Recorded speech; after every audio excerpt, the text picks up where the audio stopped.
G'day camper. This channel has been going for about a year now, but I've actually been doing YouTube in some capacity or another for 11 years. And during that time, I've learned to set some rules and boundaries. Today, I'm going to share 5 of those with you, and I'm going to be breaking one of them. Rule number 1, I never shoot my videos at home. Unless it's the occasional bit of B-roll of something I've tried at home, everything is done out bush. It's a camping channel, okay? So let's get out there now and continue this story.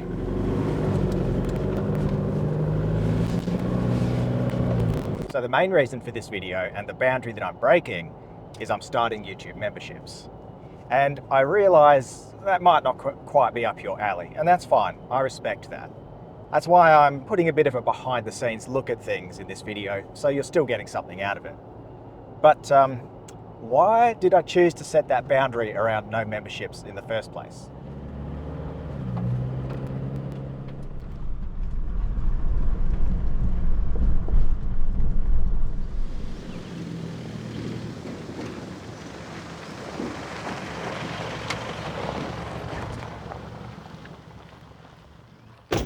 So I set the no membership rule after having a Patreon membership for my old YouTube channel. You see, I found that Patreon can take a lot of time, and that's time that I could otherwise spend making better videos here. Plus, I'm a big believer in you should always under-promise and over-deliver. I feel like I was over-promising and then always trying to over-deliver. I put a lot of pressure on myself. But after a whole year of doing this channel, I've identified a value offering that I couldn't see when I started. Now, rule number 2, I don't share locations that are off the map. How did I come to that one? Well, when I first started out, I went and did this 4-wheel drive track called Adelaide Road, and I shared all the GPS waypoints. Well, the YouTube video went really well, and so did the waypoints. 6 months later, I went back to do the trip with a mate, and it was trashed. Maybe it wasn't my fault, but I couldn't help feeling that it was. These days, that track is closed. This one I don't mind sharing with you. This is Mount Dale, probably an hour east of Perth City. Very well known spot. It's one of the highest points in the Darling Ranges. It's got an excellent view. But this isn't the only video I'm filming today, and this isn't quite the backdrop I'm looking for. So let's go find something a bit nicer.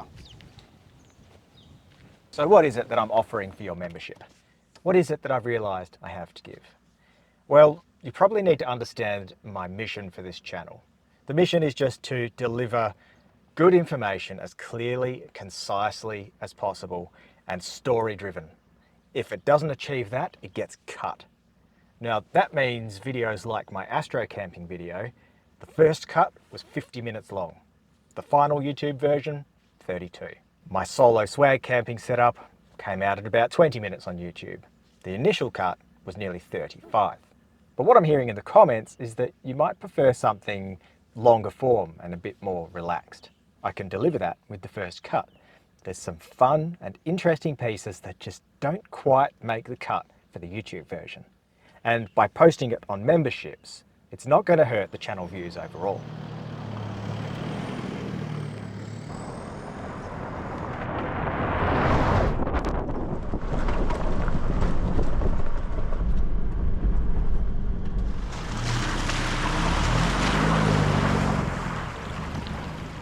And here we are, parked up at a major slipping hazard. Beautiful spot though, perfect place to do a review. I'm going to show you a bit of behind the scenes right now. So this is not what I'm reviewing today, but it is something I'm in the process of reviewing.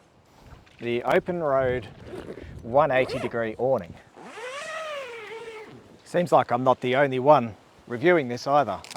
There's a few YouTubers that have been given one of these. Now I chose 180 over 270 because the lift back on the MUX fouls on 270 awnings, so there's no point in me having one, really. Now I pushed for a longer review period on that.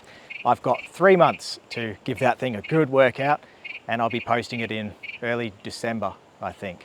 Now this is something else I'll be doing on memberships, is just giving early looks at things I'm reviewing and talking through the process of what I'm considering when I'm reviewing something, and how I go about crafting a review, some of the camera gear I use, and just you know, it's not all camera work out here. So if it sounds like that could be up your alley, memberships is for you. Right now though, if you want my early opinion on the Open Road 180, it is very well featured. It's very sturdy. It surprises me how sturdy it is. Now, it's the first 180-degree awning I've used. The thing about 180 awnings that I'm noticing is because it's got the two arms, the two hinge points.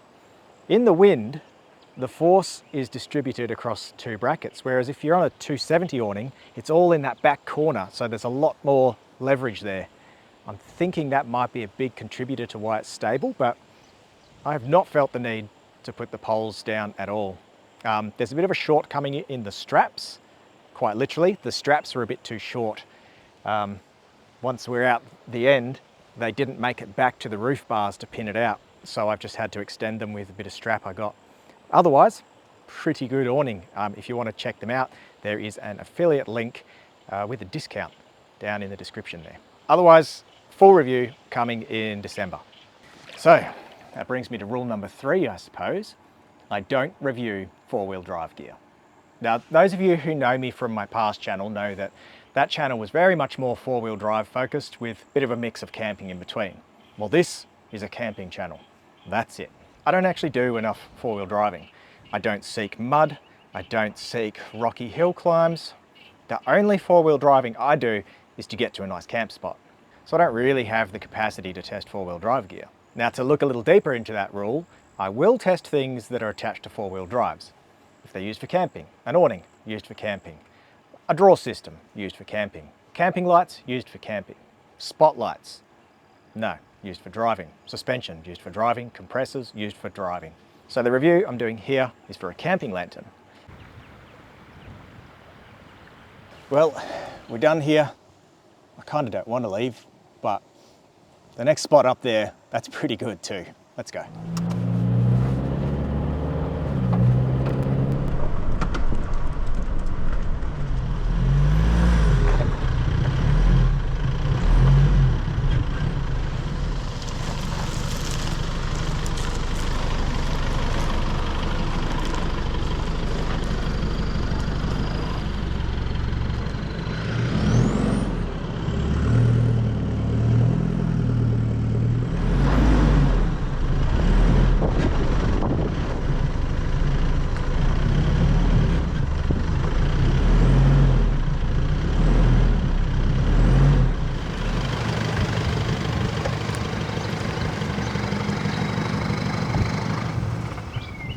Now, you'll see there's already a members video up. It's a camping trip with my brother and my daughter out to a place I've never camped before, testing out a bit of new gear.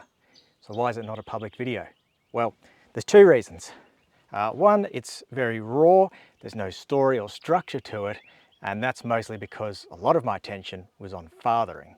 So, wouldn't fly very well as a main channel video, but I think as a member, you'll really enjoy it. The second reason is rule number 4 for me.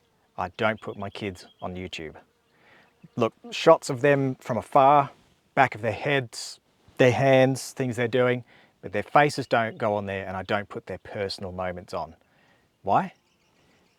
Look, a good chunk of it is because I don't want to use my kids to get views on YouTube. But also, it's their life, and that's their choice to make once they're old enough to make it. I believe kids in the world today have been exposed way too much to social media, and it has not done them any favours. I also have a really raw vlog style video of a boys trip we did out to the Holland Track just a couple of weeks ago. It hasn't been put together yet, and it will be a while before you see that one on members. Now, this scenic spot is perfect to film my next video. How to choose epic campsites.